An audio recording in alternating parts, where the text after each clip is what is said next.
Greetings, adventurer, and welcome to the Elder Scrolls Library. My name is Aurelius, your lore master, and today we are reading and discussing 2920 Rain's Hand, which appears in 4 of the Elder Scrolls games: Morrowind, Oblivion, Skyrim, and Elder Scrolls Online.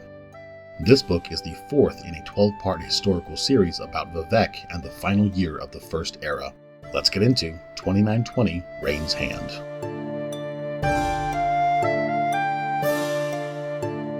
Rain's Hand, Book 4 of 2920, The Last Year of the First Era, by Karlovac Townway.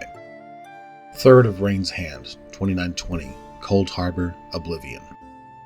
Sothasil proceeded as quickly as he could through the blackened halls of the palace, half submerged in brackish water. All around him, nasty gelatinous creatures scurried into the reeds. Bursts of white fire lit up the upper arches of the hall before disappearing, and smells assaulted him. Rancid death one moment, sweet flowering perfume the next. Several times he had visited the Daedra princes in their oblivion, but every time something different awaited him. He knew his purpose and refused to be distracted. 8 of the more prominent Daedra princes were awaiting him in the half-melted, domed room. Azora, Prince of Dusk and Dawn. Boethia, Prince of Plots. Hermamora, Daedra of Knowledge. Hircine, the Hunter. Malakath, God of Curses. Mehrunes Dagon, Prince of Disaster. Molag Prince of Rage. Sheogorath, the Mad One. Above them, the sky cast tormented shadows upon the meeting. 5th of Rain's Hand, 2920, the Isle of Artaeum, Somerset. Sothasil's voice cried out, echoing from the cave, "Move the rock!" Immediately, the initiates obeyed, rolling aside the great boulder that blocked the entrance to the dreaming cavern. Sothasil emerged, his face smeared with ash, weary. He felt he had been away for months, years, but only a few days had transpired. Lilatha took his arm to help him walk, but he refused her help with a kind smile and a shake of his head. "Were you successful?" she asked.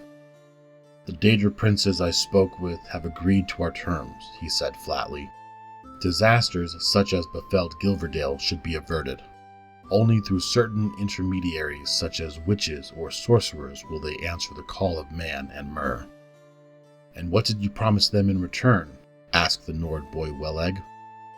"The deals we make with Daedra," said Sothasil, continuing on to Iaches's palace to meet with the master of the Psijic Order, "should not be discussed with the innocent." The 8th of Rain's Hand, 2920, the Imperial City, Cyrodiil. A storm billeted the windows of the prince's bedchamber, bringing a smell of moist air to mix with the censers filled with burning incense and herbs. "A letter has arrived from the Empress, your mother," said the courier, anxiously inquiring after your health. "What frightened parents I have," laughed Prince Julek from his bed. "It is only natural for a mother to worry," said Severian Korak, the potentate's son. "There is everything unnatural about my family, Akavir. My exiled mother fears that my father will imagine me of being a traitor, covetous of the crown, and is having me poisoned." The prince sank back into his pillow, annoyed. "The Emperor has insisted on me having a taster for all my meals as he does." "There are many plots," agreed the Akavir. "You have been abed for nearly 3 weeks, with every healer in the Empire shuffling through like a slow ballroom dance. At least all can see that you're getting stronger." "Strong enough to lead the vanguard against Morrowind soon, I hope," said Julek. 11th of Rain's Hand, 2920, the Isle of Artaeum, Somerset. The initiates stood quietly in a row along the Arbor Iogia, watching the long, deep, marble-lined trench ahead of them flash with fire. The air above it vibrated with the waves of heat. Though each student kept his or her face sturdy and emotionless, as a true Psijic should, their terror was nearly as palpable as the heat. Sothasil closed his eyes and uttered the charm of fire resistance. Slowly he walked across the basin of leaping flames, climbing to the other side unscathed. Not even his white robe had been burned. The charm is intensified by the energy you bring to it, by your own skill, just as all spells are, he said. Your imagination and your willpower are the keys.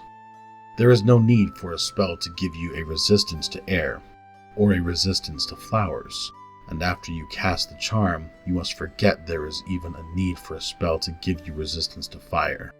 Do not confuse what I am saying. Resistance is not about ignoring the fire's reality. You will feel the substance of flame, the texture of it, its hunger, and even the heat of it, but you will know that it will not hurt or injure you. The students nodded, and one by one they cast the spell and made the walk through the fire. Some even went so far as to bend over and scoop up a handful of fire and feed it air, so it expanded like a bubble and melted through their fingers. Sothasil smiled. They were fighting their fear admirably. The chief proctor, Thargalath, came running from the arbor arches. Sothasil, Almalexia has arrived on Artaeum. Iachesis told me to fetch you. Sothasil turned to Thargalath for only a moment, but he knew instantly from the screams what had transpired. The Nord lad Welig had not cast the spell properly, and it was burning. The smell of scorched hair and flesh panicked the other students who were struggling to get out of the basin, pulling him with them. But the incline was too steep away from the entry points. With a wave of his hand, Sothasil extinguished the flame. Welig and several other students were burned, but not badly. The sorcerer cast a healing spell on them before turning back to Thargalath. I'll be with you in a moment, and give Almalexia the time to shake the road dust from her train. Sothasil turned back to the students, his voice flat. Fear does not break spells, but doubt and incompetence are the great enemies of any spellcaster. Master Welig, you will pack your bags. I'll arrange for a boat to bring you to the mainland tomorrow morning.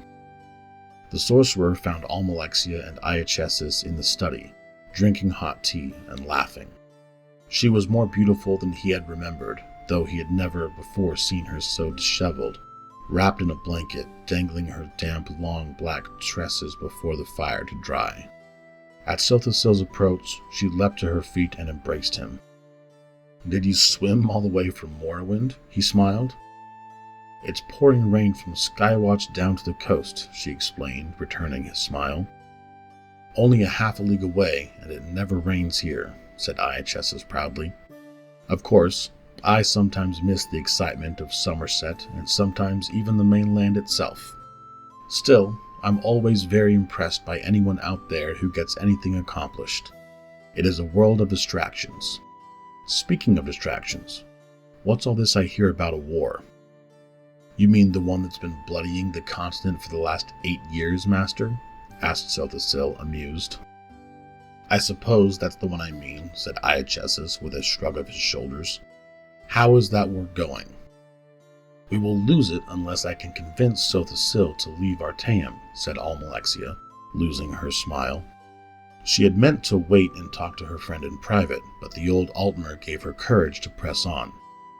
I have had visions, and I know it to be true. Sothasil was silent for a moment, and then looked at Iachesis. I must return to Morrowind. Knowing you, if you must do something, you will, sighed the old master. The Sigic's way is not to be distracted.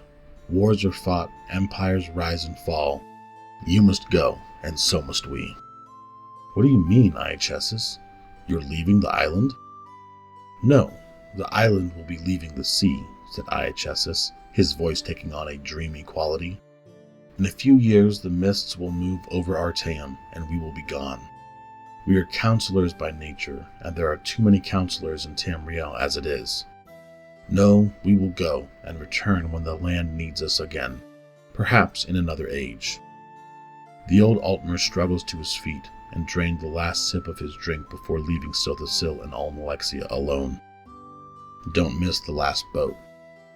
The year continues in Second Seed. Alright, Scene 1, we are in Cold Harbor. Cold Harbor is the realm of Oblivion that is ruled over by Molag Bal. Sothasil is on his way to a meeting between himself and 8 Daedra lords. This isn't stated here, but the result of this meeting was the Cold Harbor Compact, an agreement between Sothosil and these 8 Daedra lords that would prevent them from directly meddling in the affairs of mortals, though the details of the agreement remain a mystery to this day. Scene 2, Sothosil returns from Cold Harbor via the Dreaming Cavern, where we discover the reason for Sothosil seeking this agreement in the first place was the destruction of Gilverdale by Molag Bal.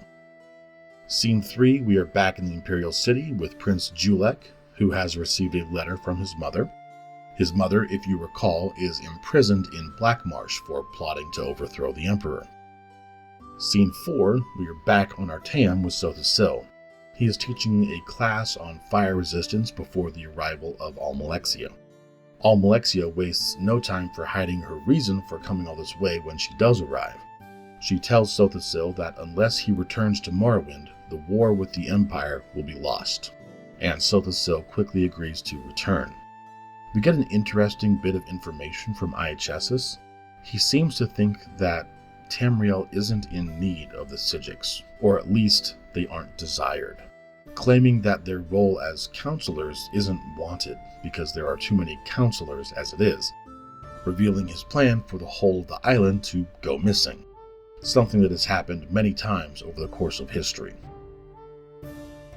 Thank you so much for sticking around and listening. Drop a like, subscribe to the channel, and tell me what you think about this book in the comments below. And may the blessings of the 8 Divines be upon you.